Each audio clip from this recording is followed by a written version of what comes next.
Hello future coders, welcome back to Takla coder. और आज हम सॉल्व करने वाले हैं गीक्स फॉर गीक्स की POTD. So let's get started. सबसे पहले हमें गूगल पर आ जाना है एंड सर्च करना है GFG problem of the day. Then हमारे पास जो फर्स्ट लिंक आने वाली है उस पर करना है हमें क्लिक करने के बाद हमारा प्रॉब्लम ऑफ द डे का पेज हो जाएगा ओपन। और केथ डिस्टेंस वाली प्रॉब्लम के आगे लिखा है सॉल्व प्रॉब्लम, उस पर करना है क्लिक। देन हमारी जो प्रॉब्लम ऑफ द डे है वो सामने आ जाएगी। सिंपली जैसे कि मैं हर वीडियो में आपको समझाता हूँ कि सबसे पहले हमें पढ़ना है प्रॉब्लम स्टेटमेंट, देन हमें एग्जांपल्स को देख के लॉजिक को बिल्ड करना है, देन कंस्ट्रेंट को देख के हमें ऑप्टिमाइज तरीके से अपने कोड को सोचना होता है। तो सिंपली मैं स्टार्ट करता हूँ। Even in unsorted array ARR and a number k which is smaller than size of array, find if the array contains duplicate within k distance। Simple दिया है कि हमें एक एरे देंगे ARR और k देंगे, मतलब किसी भी एलिमेंट पे हम खड़े होंगे तो उसके आगे के k एलिमेंट पे, ठीक है, आगे के k एलिमेंट्स को चेक करेंगे और उससे साथ सेम नंबर मिल जाता है तो भाई साहब रिटर्न ट्रू कर देना सिंपली। और पीछे के भी देख लेंगे, अगर ट्रू मिल जाता है तो मतलब एलिमेंट मिल जाता है डुप्लीकेट एलिमेंट, ठीक है, तो रिटर्न क्या कर देना है, ट्रू कर देना, बस k डिस्टेंस होनी चाहिए, ठीक है। समझ गया। पहला एग्जांपल देख लेते हैं। पहले एग्जांपल में हमें एरे दिया हुआ है 1 2 3 4 1 2 3 4 और k की वैल्यू कितनी 3, तो पहला 1 आया, उसके 3 एलिमेंट छोड़ के चौथा एलिमेंट कौन सा है 1 है, मतलब यहाँ पर हमें चौथे नंबर पे मिल रहा है, तीसरे नंबर पे नहीं मिल रहा था। 3 डिस्टेंस ही है, मतलब बीच में 2 एलिमेंट हो सकते, तीसरा एलिमेंट वो होगा ही, ठीक है। तो ये वाला नहीं मिल रहा, इसलिए 4 रिटर्न कर दिया। देखो all duplicates are more than k distance away, ठीक है, एक ही डुप्लीकेट है, 2 डुप्लीकेट हमारे पास, 2 भी डुप्लीकेट है लेकिन 3 नंबर बीच में आ रहे हैं, ठीक है। 3 के बीच में भी 3 नंबर आ रहे हैं, चाहिए कितने 2 नंबर रहेंगे मिनिमम, और तीसरा नंबर वही हो जाएगा, या फिर कोई सा भी नंबर हो सकता है 3 के बीच में, तो वो नहीं है। सेकंड एग्जांपल देखते हैं 1 2 3 1 4 5 k दिया 3 और देखो 1 से 1 की डिस्टेंस कितनी है 1 है, मतलब 3 डिस्टेंस में मिल गया हमें 1, मतलब ये ट्रू हो जाएगा, तो रिटर्न ट्रू कर दिया, आउटपुट ट्रू दिखा रहा है। अब यहाँ पे जो कंस्ट्रेंट यू है इस पर्टिकुलर कोड के लिए क्वेश्चन के एरे का साइज होने वाला है 10⁻6 तक मैक्सिमम, और जो k की साइज होने वाली है वो तो एरे के साइज से होता है 10⁻6 मान सकते हो, और पर एलिमेंट कितना हुआ 10⁵ मतलब इंटीजर में आराम से आ जाएगा, ठीक है। तो इसका सिंपल सा लॉजिक है। देखो हम क्या करेंगे, हम एक मैप बना लेंगे, ठीक है, अनऑर्डर बना लेते हैं ताकि हमें टाइम कॉम्प्लेक्सिटी बचे।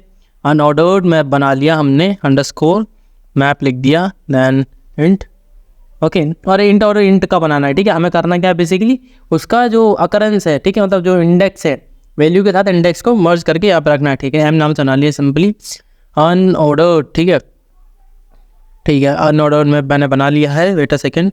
सो अनऑर्डर्ड मैप बनाने के बाद हमें करना क्या है कि फॉर लूप लगा देता हूँ सिंपली मैं यहाँ पे, ठीक है। उसमें करना है हमें तो int i = 0 semicolon i less than array dot size, मतलब लास्ट एलिमेंट तक चलना है, ठीक है हमें।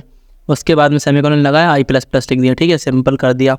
उसके बाद मुझे क्या करना है, एक कंडीशन लगानी है वाली, क्या मैप के अंदर पहले उसकी इंडेक्स फाइंड आउट करेंगे, ठीक है, m.find लिख देंगे, फंक्शन होता है हमारे पास फाइंड, और चेक करेंगे कि हमारा जो एरे ऑफ i है उसके अंदर एग्जिस्ट करता है क्या। एरे के अंदर पहले से एरे ऑफ i आया होगा, मतलब डुप्लीकेट चेक कर रहे हैं यहाँ पे, अगर होगा तो ये नॉट इक्वल टू m.end होगा, मतलब m की भी कंडीशन है ना यार कि m लास्ट तक नहीं होना चाहिए, मतलब अगर होगा उसके अंदर तो लास्ट वाला एलिमेंट तो नहीं होगा, वो m.end के बराबर नहीं है। एंड यहाँ पे सेकंड कंडीशन क्या चेक करनी है, हमें सेकंड कंडीशन चेक करनी है कि हमारा जो i माइनस जो पर्टिकुलर नोड पर ये वैल्यू है इसकी, उनका जो डिफरेंस है वो less than equal to k होना चाहिए, ठीक है। तो मैं चेक कर लेता हूँ कैसे, i minus m of array of i लिख लेते हैं, ठीक है। इससे क्या निकल के आएगा, उसका इंडेक्स की पहले और वो कहाँ पे मिला था, और माइनस करेंगे उसके करंट इंडेक्स से। अब ये क्या होना चाहिए, लेस देन इक्वल होना चाहिए हमारा k, ठीक है। अगर ये कंडीशन सेटिस्फाई करती है तो यहाँ से सिंपली मैं रिटर्न ट्रू कर दूंगा, ठीक है। रिटर्न ट्रू कर दिया मैंने, एक्चुअली रिटर्न ट्रू की स्पेलिंग गलत हो रही है, एक सेकेंड, ये हो गया हमारा रिटर्न ट्रू।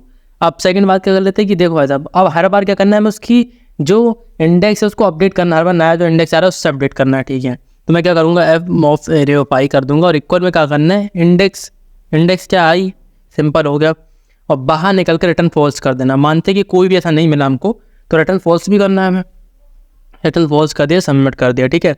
अब कंपाइल रन करके चेक कर लेते हैं हमारा कोड रन कर रहा है, यानी हमारा जो सैम्पल टेस्ट के इस पर्टिकुलर कोड पर लगा हुआ उस पर। सो वेटिंग, सो आप देख सकते हैं कि हमारा जो कोड है वो सिंपल टेस्ट केस पर रन कर रहा है। तो अब मैं इसे सबमिट करके ट्राई कर लेता हूँ कि ये पर्टिकुलर कोड, जितने भी टेस्ट केस इस पर्टिकुलर कोड पर लगे हुए हैं, मतलब इस क्वेश्चन पर लगे हुए हैं, उन सारे क्वेश्चंस टेस्ट केसेस को पास कर पा रहे हैं हमारा ये कोड। सो यस, हमारा कोड सारे टेस्ट केसेस को सक्सेसफुली पास कर पा रहा है। इसमें टोटल 444 टाइम 1 टेस्ट केसेस इस पर लगे हुए हैं, सारे टेस्ट केसेस को ही सक्सेसफुली पास कर रहे हैं। तो आज के लिए इतना ही। एक बार और मैं इस कोड को आपको दिखा देता हूँ कि पहले अनऑर्डर्ड मैप बना लिया, क्यों, क्योंकि हर बार मैं उसके इंडेक्स को स्टोर करके रखूँगा ताकि मुझे पीछे जाने का जो टाइम बच जाए मेरा, कि मुझे पता रहे कि लास्ट टाइम वो एलिमेंट कब आया हुआ था, उसका स्टोर कर रखा है मैंने एड्रेस। उसके बाद में जैसे ही वो आएगा और मैच करेगा और हमारे वो के इंडेक्स जो बोला उन्होंने कि के रेंज में आ जाएगा, कि के पीछे होगा या फिर के आगे होगा, उस पर्टिकुलर रेंज में आ जाएगा, तो मैं क्या कर दूँ, रिटर्न ट्रू कर दूँ। ऐसा ना हो तो उस पर्टिकुलर एलिमेंट का क्या करूँ, इंडेक्स अपडेट कर दो कि भाई साहब उतना भी समझ देखो अब ये वाला नया वाला अपडेटेड है, ठीक है। और सब ऐसा कुछ कर लिए, सब चेक कर ले, लूप के अंदर बाहर आ गए, मतलब नहीं मिला ऐसा कुछ, तो रिटर्न फॉल्स कर देना है। अब रिटर्न फॉल्स नहीं करते तो बाय डिफ़ॉल्ट रिटर्न ट्रू ले लेगा इस पर्टिकुलर कोड के लिए, ठीक है। तो आज के लिए इतना ही। Thank you so much once again and we will meet in the next video and solve the next POTD of Geeks for Geeks।